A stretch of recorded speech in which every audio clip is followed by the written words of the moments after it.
Listen, first of all, it's great to meet you, It's nice to meet and you. really pleased to meet you, at least virtually, which is the way that things go these days. So why not with this one as well? But I know you're calling in from Canada, and I'm here in Peru. But we managed to get this done, and so I'm really pleased to have this time with you to want to meet you.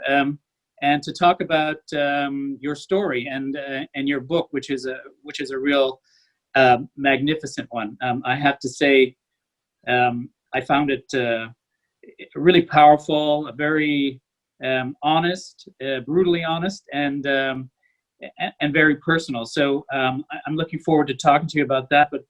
But first, just tell me, you're in Hamilton now with your wife. Everything is okay. You're living through our the pandemic well, and everyone is healthy. Yeah, we're in Hamilton, Ontario, Canada. Everything's good. Me and the wife are good. Our cat is good.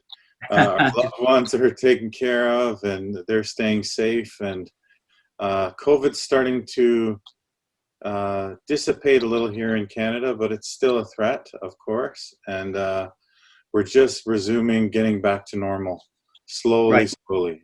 And I hope down in Lima and Cusco and all those big cities that things are similarly going well. For you guys down there. Yeah, it's been tough here. I think we're not quite where Canada is yet, but people are doing everything we can to manage it and to ride it through, and that's all we can do. I think it's something that we all share in common, everywhere, and so we're all taking the same kinds of measures, and hopefully we'll be in a better place as you are already in the next little while. And in the meantime, I find that we can still do a lot, and our life goes on. And I think even 10 years ago, we wouldn't have had the capability, to communicate and to work and do our lives. Not everybody can, but there's actually a surprising amount that we can do. We can do this way, just as we are. So, and again, happy to be able to speak with you and to be able to talk with you in the context of the Feria Internacional del Libro, which is quite a huge book festival. And so I think everybody, all the attendants and participants are thrilled to have you here and to talk about your story.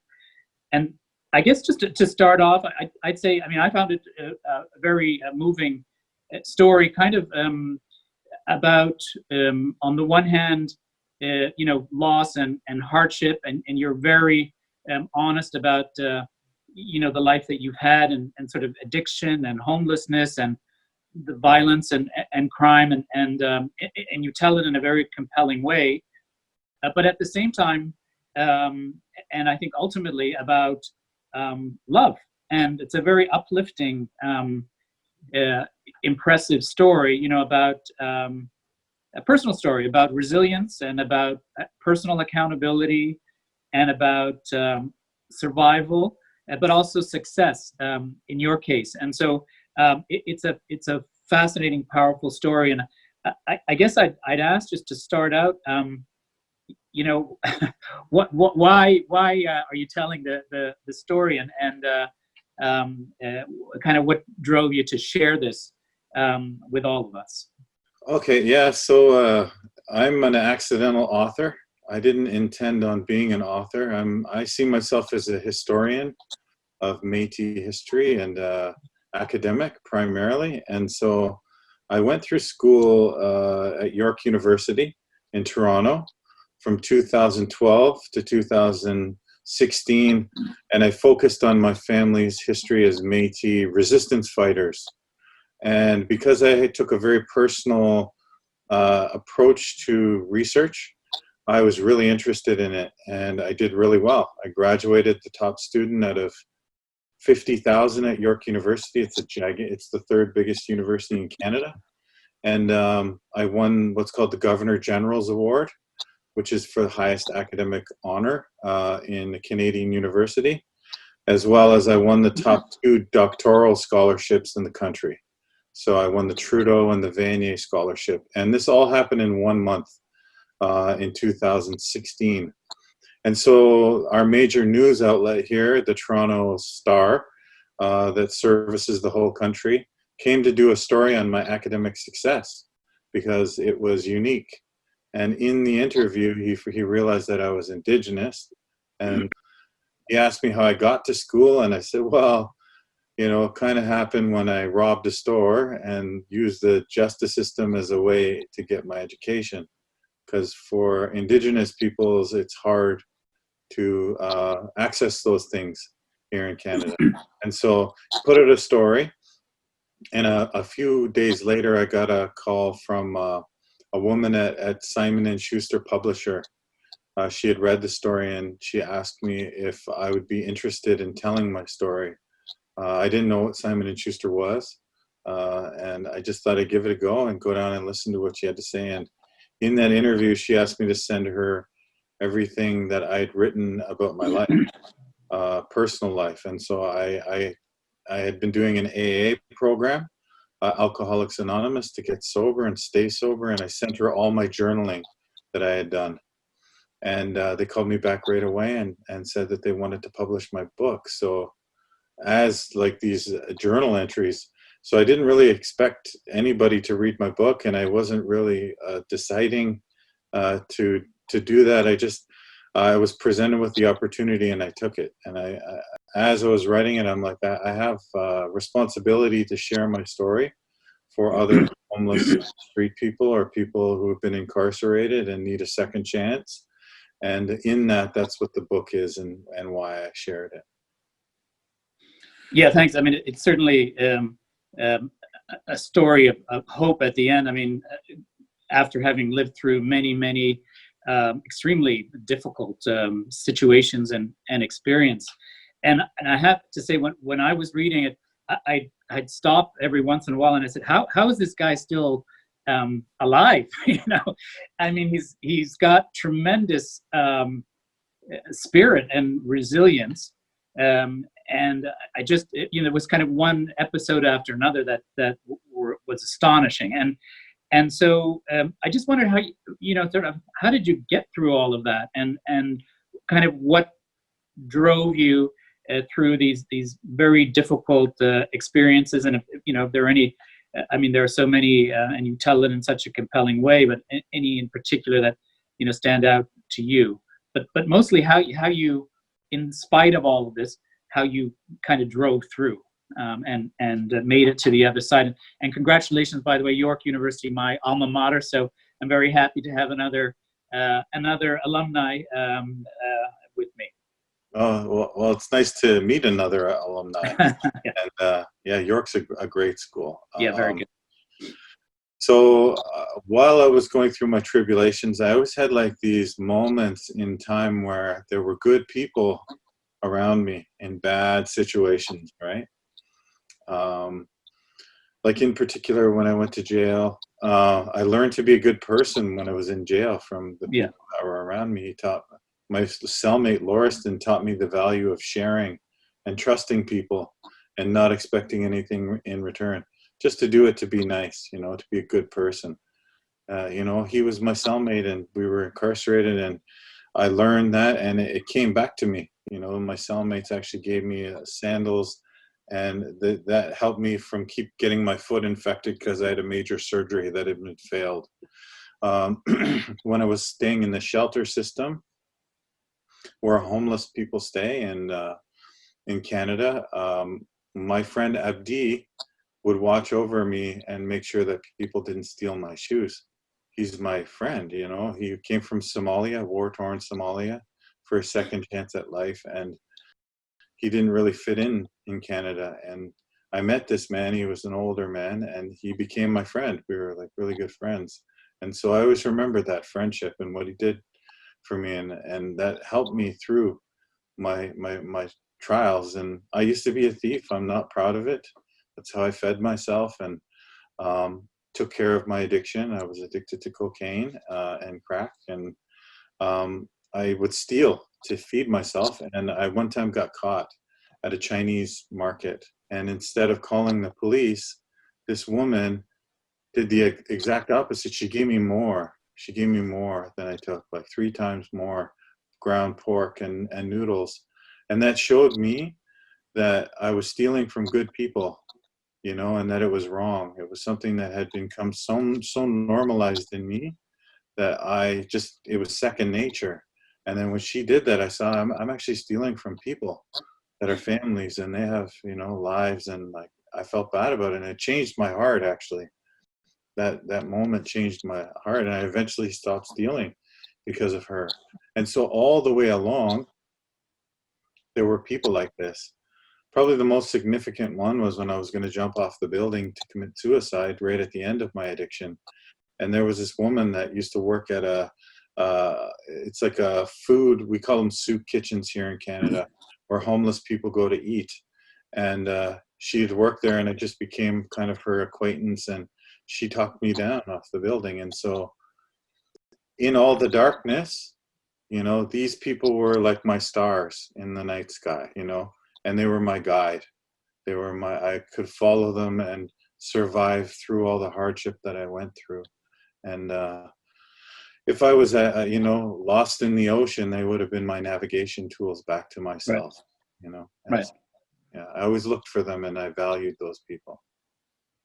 Well, and good that you were able to recognize that and absorb it as well. And maybe, I mean, I wondered if there is there's one particular experience you have that really stayed with me when you were coming home from a particularly bad night, and you ended up trying to get into your apartment, and then ended up without spoiling the story, because people should really read your book entirely. But you know, kind of jumped off a building. You had a very serious injury, and one that's still with you. And I think that you say reminds you every day of what you went through, and sort of how to manage that. But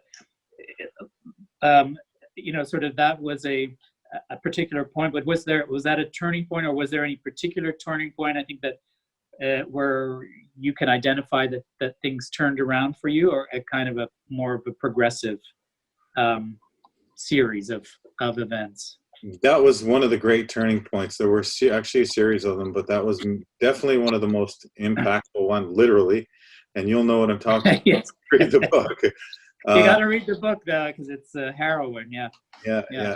But I like had major surgery, and it got there was massive problems with it. And long and short of it is, I came to the conclusion that I couldn't get the shelter I needed to rest, and I knew that the state took better care of criminals actually than they do of homeless people. So I did something dramatic so that I would go to jail and, you know, save my life. And it worked. You know, here I am talking to you.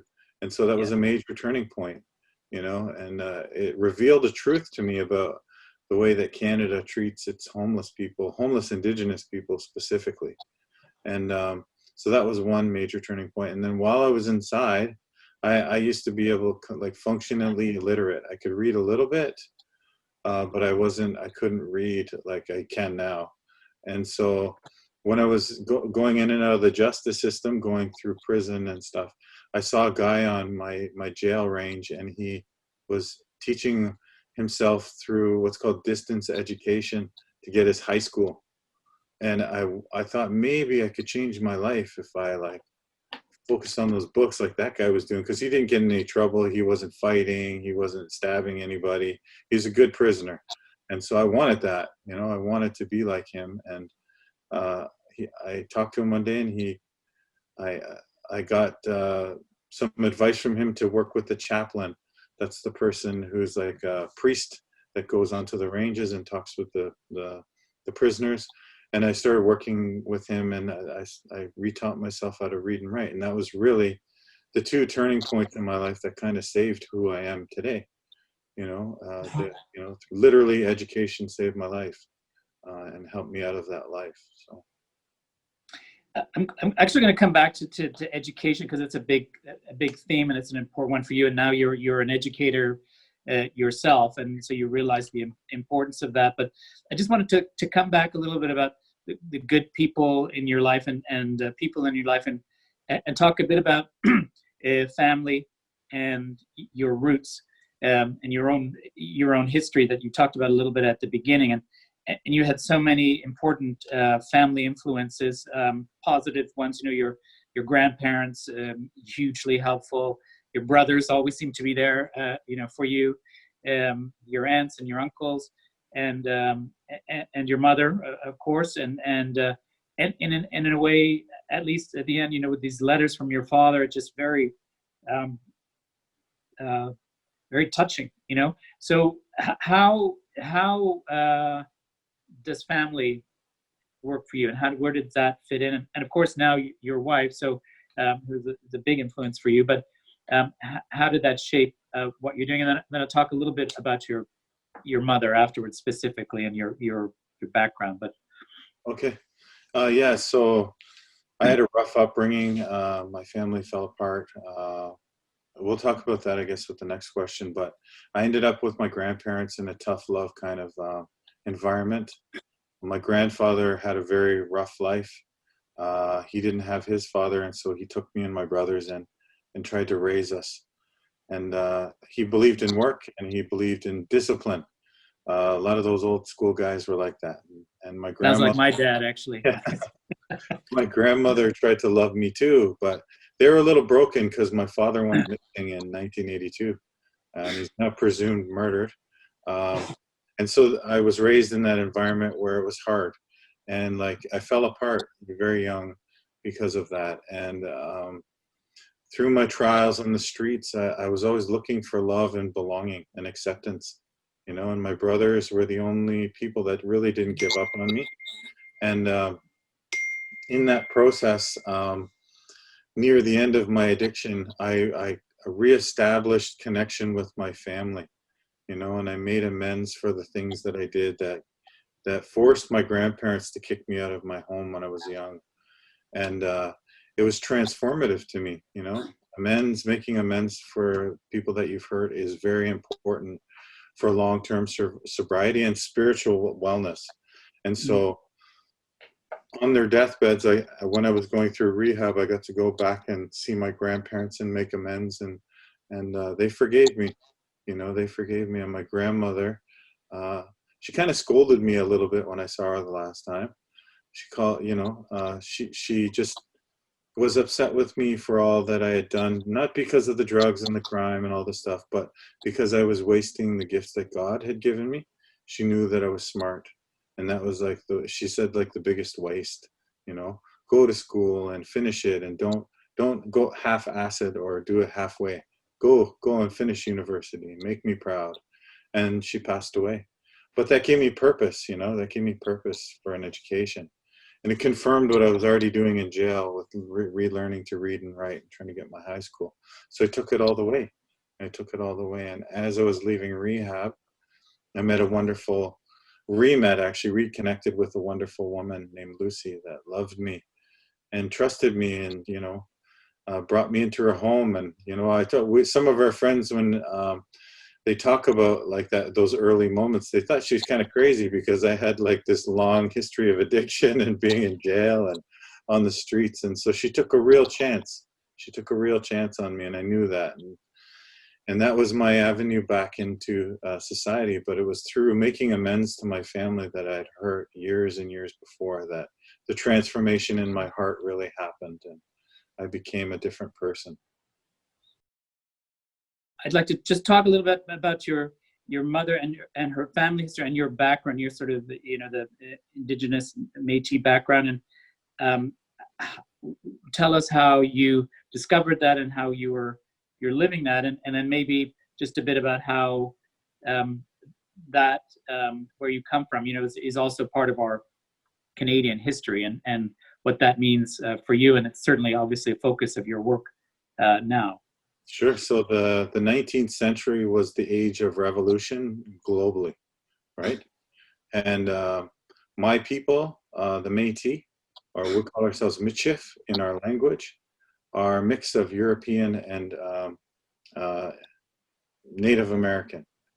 And so we formed our own people called the Métis, and we fought against Canada in the 1800s, 1885, 1870, to protect our lands and our freedoms and our religions against imperialism. I guess like a Peruvian parallel to that would be like Simón Bolívar fighting for the Mestizo people. And so we're the northern counterparts, basically. Except our revolution was not successful. And we were crushed by Britain and Canada. And everything was taken from us because we resisted. And we were pushed.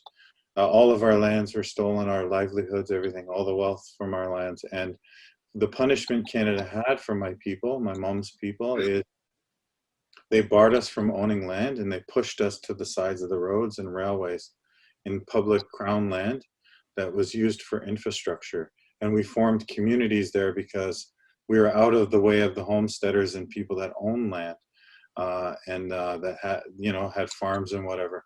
And so my family lived like that for 100 years on the edge of cities, on the edge of farms, in these spots called road allowances. And that poverty was very traumatic for my mom's people, and caused a lot of hardship. And so by the time me and my brothers came along, we were kind of doomed because we were inheriting all this history. And so my mom was just a young girl when she had me and my two brothers. She was 21, caring for three young kids. And she left my father because he was an alcoholic, he was abusive, and, he had a lot of issues. And she took me and my brothers with her, and she tried to make a new life for herself. She went to school, she was working full time, and it was just too much for her, with no support.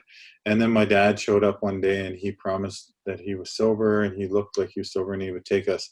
And my mom wanted arrest and gave us boys to my father, and then he got in trouble with the law, and we ended up in state care. It's called CAS here, Children's Aid Society.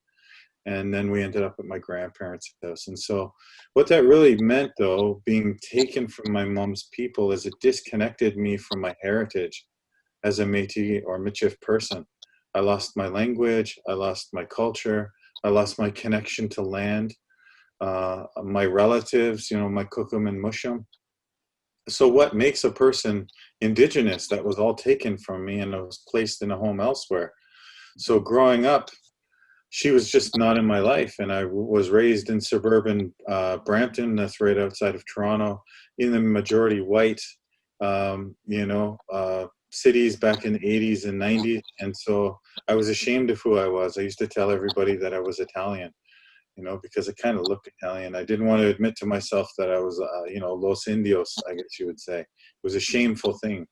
And so I just grew up like that, and it really twisted me up, and it led to a lot of my addictions. It led to a lot of my resentments and, problems with the law, because I was angry. I was angry and frustrated that everything was taken from my people. And so reconnecting with her later in life, when I finally started to get better, that was like my lifeline back to myself, who I really was, and through her, through connecting with her, I've relearned what it is to be Michif. I relearned a little bit of my language and my history, and I'm proud that my family stood up against Canada and tried to defend our lands, just as I'm sure the descendants of Simón Bolívar are proud of his people for standing up when they did. So that's who I am and what my people is, and that's what my mom means to me. She's not only my mom, she's also my cultural advisor and my connection to community. Yeah, no, and it definitely led you to where you are today. And maybe we can talk a little bit about that too, but coming back to how education is important, in particular in the context of what you're talking about in terms of the culture and ensuring that is recognized and it's carried on and it's given its place. And there was just going to there was a particularly another part of the the book where you find yourself in Ottawa, and you're kind of at a conference, but you also you kind of leave it, and it struck me that was again a little bit about two worlds, meeting. On the one hand, sort of the past, and also the future that you were moving to, but also in terms of learning, the street experience you had, and what that contributed to your own education and your learning, and then sort of the more, let's say, the kind of academic, professional learning world, but also education. And so I'd like to hear how education again is important for you, and how it's important to tear down stereotypes and for us all to learn, but how you kind of juggled those two, not opposing, but sort of life experience and learned experience together, and if that has helped you, or how you've done that. Yeah. The chapter you're speaking specifically to is when I return as an expert in homelessness, and like I was the national representative of Indigenous homelessness for the Canadian Observatory's what are called research priority areas. So it's a very important position that at the time I was just an MA student. I thought I was totally unqualified for, but experts and PhDs and all people across the country elected me into this position. They thought I could do it. And so I was at a conference, and I left because I don't fit in, with like a lot of these learned people that have learned about homelessness and policy from academia. I feel like I'm in a different world. I learned because I lived it, for many years. And so I didn't want to go to dinner, and I left the conference, and I walked to the neighborhood where I used to be homeless, where I used to, beg for money. And I saw all the different landmarks. But the strange thing is, when I was doing that, is that the landscape itself had changed. I don't know, but it was the same. The buildings were the same, the streets were the same, some of the people were the same even. But the meaning that I had imprinted on that landscape was totally different. And I realized that this is not my world anymore. I don't belong here either. There's always a nostalgia that we do as humans that calls us back, even to the worst of times. Your brain picks out the best of it, and you think that by going back, you're going to recapture some lost nostalgia. And I went back, and it wasn't like that for me. There was fear, there was anxiety. I saw I didn't fit in. I was fat, I wasn't skinny. I wasn't a drug addict anymore. And people didn't even recognize me. I saw one of my friends, and he's like, I kind of recognize a guy like you, but you're way too fat to be him. And so I'd physically changed, and then like on the inside, the spiritual change was even greater. And so, yeah, that's the knowledge I take. I walk in two worlds, but I'm never really part of both. And so I do know the learned. I've studied, and I'm a homeless scholar. I know all the literature. I've written a definition of Indigenous homelessness for Canada that guides policy based on my experiences and the experiences of other homeless Indigenous people. But I'm also just a survivor of the streets too. And so I bring that really hard street knowledge in that gives me an insight into policy that you can't learn in books. And so I think that's why they elected me into that position, even when I didn't have my, the credentials, so to speak, to run a portfolio like that, And so that's just some of who I am and the professional work I do around homelessness. That's what that chapter is about. No, but I think, it just shows that there are so many ways to be, to learn, and so many valuable experiences that contribute to who you are. I mean, ultimately, all of us, and in a way, and again, that's what my takeaway personally is, that we all live in many different worlds, ourselves, and we all are composites of many things. So when we talk about diversity, I mean, I know that Canada is known for that, but every one of us has got a lot of diversity in our own situations. But just coming back to where you are now and what you're doing and your teaching, can you tell us a little bit about that? And then I have a specific question about, and I want to pronounce it properly, but I'm sure I won't, but Waka Towin. Okay, wow, I'm surprised that you know about that. So yeah, I went through and because I was dislocated from my cultural identity and my history, and that was part of me getting better, rehabilitating myself. I had like a fire burnt within me. And so all the research that I did was around my family history as Métis resistance fighters and our place within the narrative of Canada and how we help, forge this nation. And so I focused on that and I became really, really good at it. And I took that, and that's why I did so well and won all these awards. And then as I was going through my MA and then later my PhD, the university was just, sitting there waiting for me to graduate because they knew that I had this lived experience and I had like a personal connection to the history and I could speak to it with authority. And when I became ABD, so that's when I finished my comprehensive exams and my PhD, they scooped me up and hired me as a assistant prof right away. And so that happened in December 2018. And I take that lived experience and that actually subjective type of research into the classroom.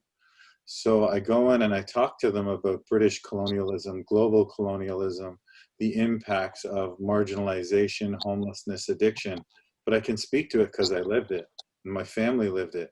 And it gives me a real kind of like a razor's edge into these topics that interest the young students who before me, other professors just kind of get them to read the literature and, the standard Western way of academia. And so it creates a connection with my students because I just talk to them and I just hear their stories and they hear mine and I put it on the line so that they can.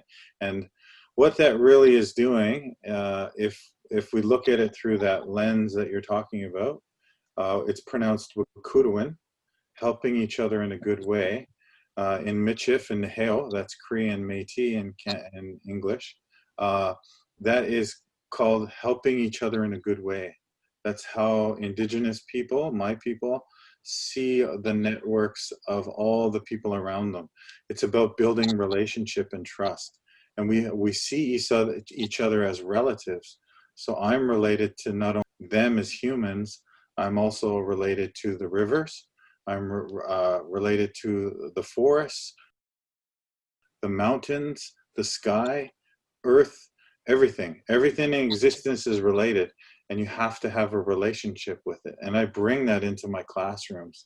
And these are teachings that my elders taught me of how to function and have in relation with other people. And so all that I mentioned, me looking at my teaching through Wakudawin, my personal history, and then my history on the streets and my family's history make me, I would say, a unique kind of educator, assistant professor, because we're taught in the Western academe to be objective, right? We're supposed to have distance between our scholarship, but I just crumpled that up, threw it out the window, and I'm winging it, Well, it sounds like you're doing a pretty good job at that, and I mean, ultimately, it's what you impart to people, and you're certainly doing that there. And then what you're saying also resonates in many ways with some of what I understand are some of the characteristics of the culture here as well, in terms of the whole. Looking at the totality of the relationships that you have with nature, but with other people, and needing to respect all of that, and especially now, I guess, I mean, it's relevant now in terms of the pandemic, and I wonder if you have any observations about what the Métis culture can can teach us about how we should live particularly in this kind of environment. Sure. So if we look at Wakutawan, right, and that we're all interconnected and we're all relatives, right? Remember that. So we have a responsibility to the earth, just as the earth has a responsibility to us as its children. And we have to look at all these things in existence as relatives. And that means that COVID is a relative too. Even though it's hurting our relatives, we don't know if that's a pesky relative coming to teach humanity a lesson. You know, we don't know. So, and I'm not saying it's a good thing, right?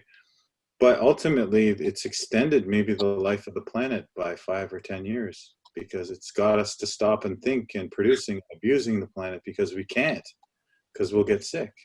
So it's like the defense of the earth against us, you know, if you look at it that way. And I'm not trying to apply any morality to it or make sense of it. This is what, if you look at Wakutawan, what it could be interpreted as. And it also drives us to be closer as relatives, as humans, because we value that connection now, because we can't do that. We can't just go over and have dinner with our, you know, our grandma or abuela, or, you know, our grandpa or anything like that, because we could get them sick. And what I've heard over and over again is like, all I want is to give my brother or my mother a hug, and I can't do that now. So it's really brought to the fore our value of what that Wakutawan is and what those relationships are, you know, and so it's a horrible thing, you know. I'm not justifying it, but if we try to look at it through this web of Wakutawan, we're actually, you know, coming to terms with the value of human connection and relationships and our relationship to the planet. We're like reevaluating a lot of these things. So good can come of it, of all this like death, and it, you know, and I hold out hope for that. And I might be naive, but like, what else can I believe in these hard times, you know?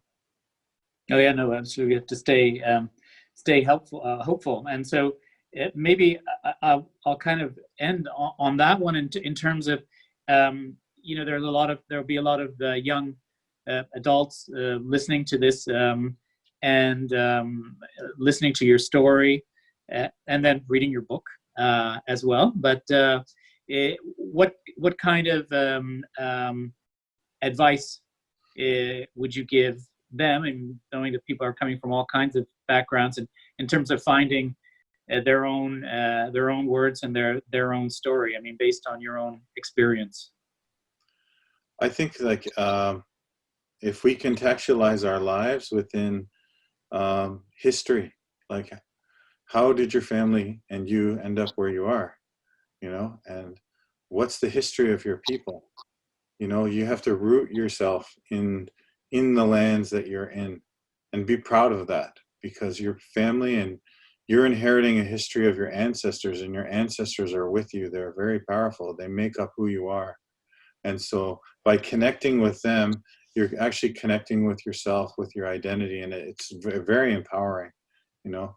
And to respect that, you know, that we all have different journeys, and we're all on different places looking for those connections to our culture and our peoples, and to be proud once you make those connections, like I did.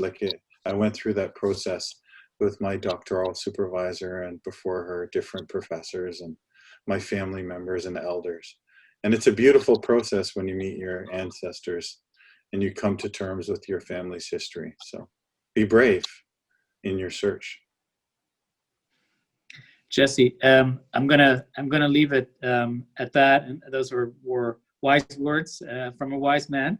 I really enjoyed talking with you and having the opportunity to discuss your story, and which is, as I said, a kind of a fascinating one, and impressive, but with lessons for all of us. And so a real pleasure to meet you, and I know that you'll be a smash hit here at the festival, and really encourage people to read your words, which are very powerful for all of us. So great to meet you, and I wish you the best of luck, and I hope we have the opportunity to continue the discussion.